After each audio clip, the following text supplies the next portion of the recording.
Good morning, students. Today we are going to discuss income from capital gains. What is the meaning of capital gain? Any profit or gain arising from the transfer of capital assets is taxable under the head capital gains in the previous year in which the transfer has taken place. Okay, let's further see what is the meaning of capital asset. The capital asset should be transferred by the assessee. Number 1. Such transfer should take place during the previous year. The profits or gains should arise as a result of this transfer. Such profit or gain should not be exempted from tax under section 54, 54B, 54D and so on. So this is your capital asset. Capital asset is defined to include the property of any kind, whether fixed or circulating, movable or immovable, tangible or intangible. Along with that, any stock in trade, consumable stores or raw materials held for the purpose of business or profession, movable property of the assessee including wearing apparel and furniture held for his personal use or for the use of any member of his family dependent on him. These will not be included. Then the exception to this condition is jewelry. See the above mentioned second B part. B part is says that any movable property of the assessee including wearing apparel will not be included in the capital assets, or his personal property will not be included. But there is an exception to this, and the exception to this is your jewelry, which would be treated as a capital asset even though it is meant for the personal use.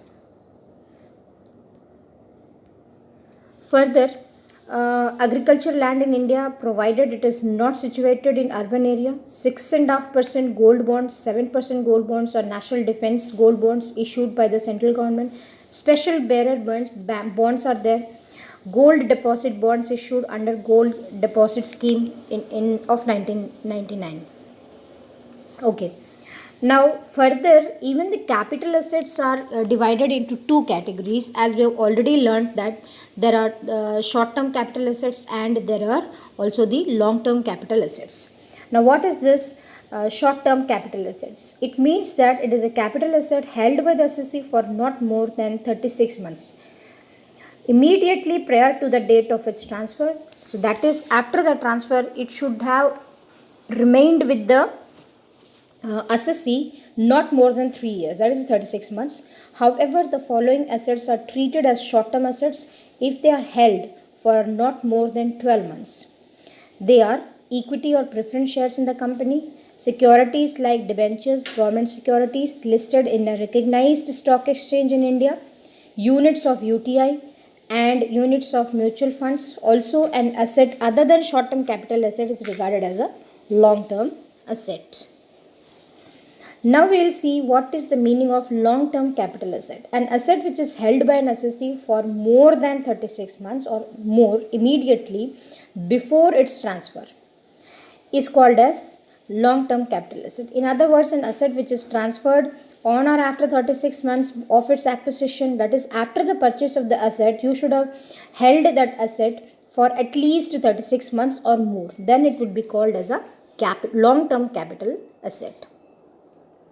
Now, transfer in relation to a capital asset includes sale, exchange, relinquishment of the asset, or extinguishment of any right therein, or the compulsory acquisition thereof under any law.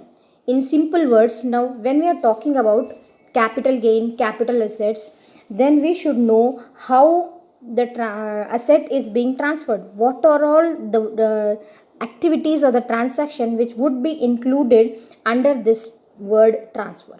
Now, transfer broadly, if we talk about, we can say if it is a sale of asset, if there is an exchange of asset, if there is a relinquishment of any asset, that is you are surrendering any asset to someone, extinguishing of any right on any asset, compulsory acquisition of the asset, all this would include as a transfer of asset. Then further, full value means whole price without any deduction, any and consideration in which the transfer receives in place of, in lieu of asset he parts with.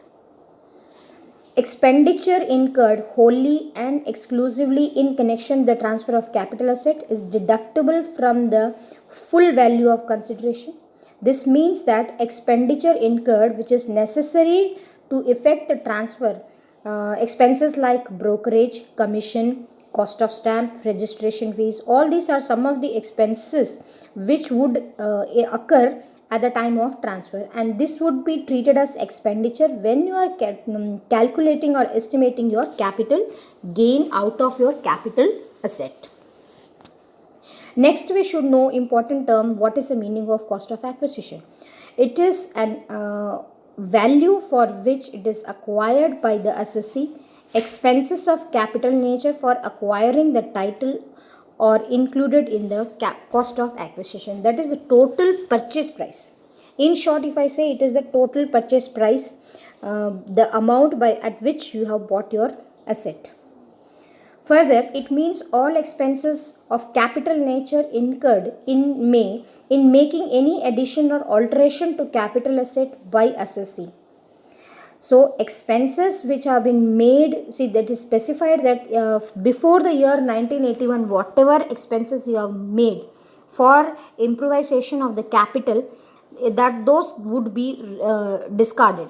So if you have made any expense after 1981, that would be considered as your expense for making any alteration or this.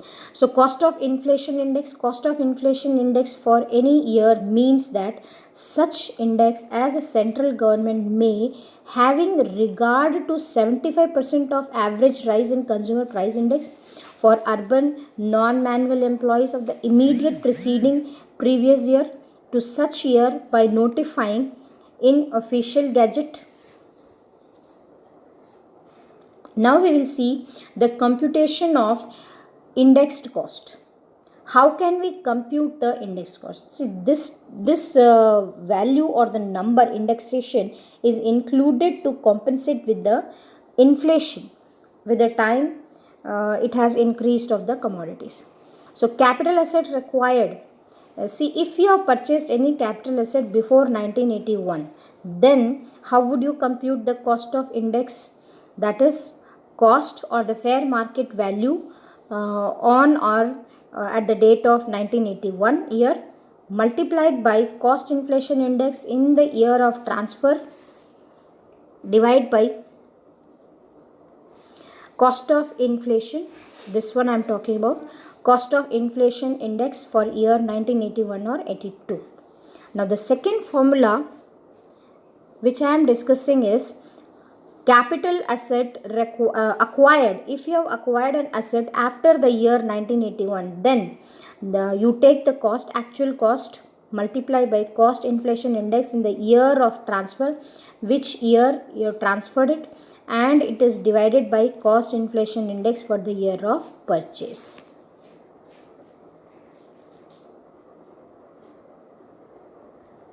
Okay, further there are some more formula like capital asset acquired by assessee before 1981 and originally acquired by the previous owner and all that. So this formula number 3,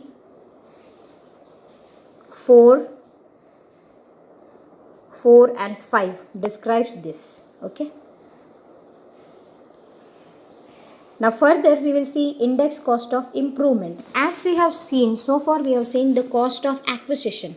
Exactly likewise, there are formula for estimating or calculating the cost of improvement. How would you do so?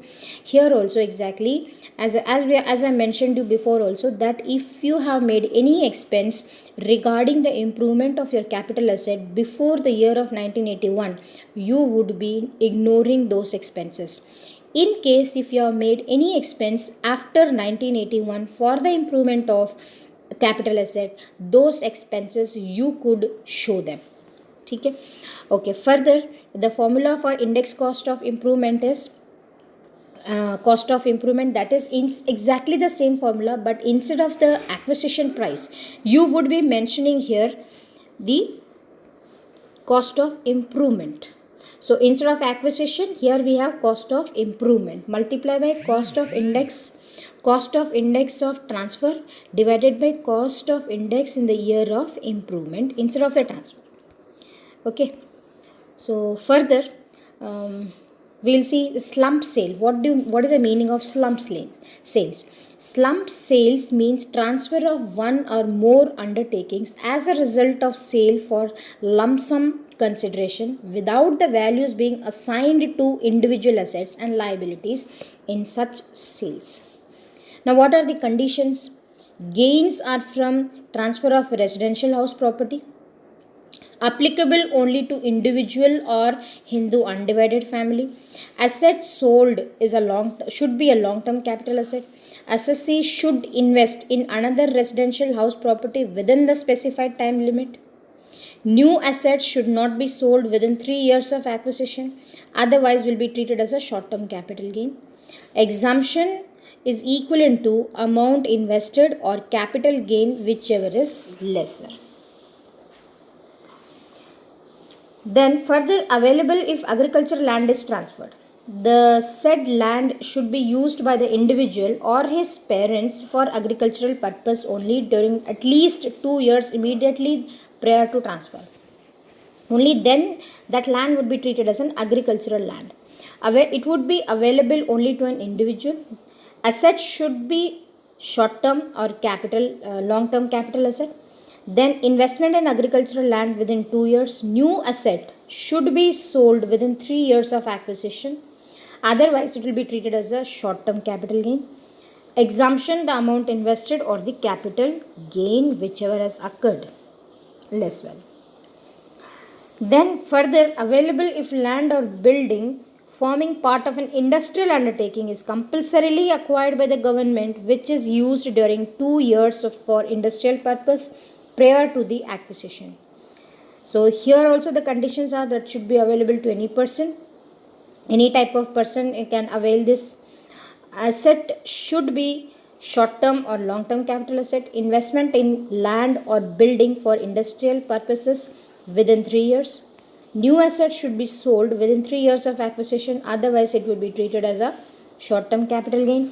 Exemption, either whatever the amount is invested or the capital gain which has occurred.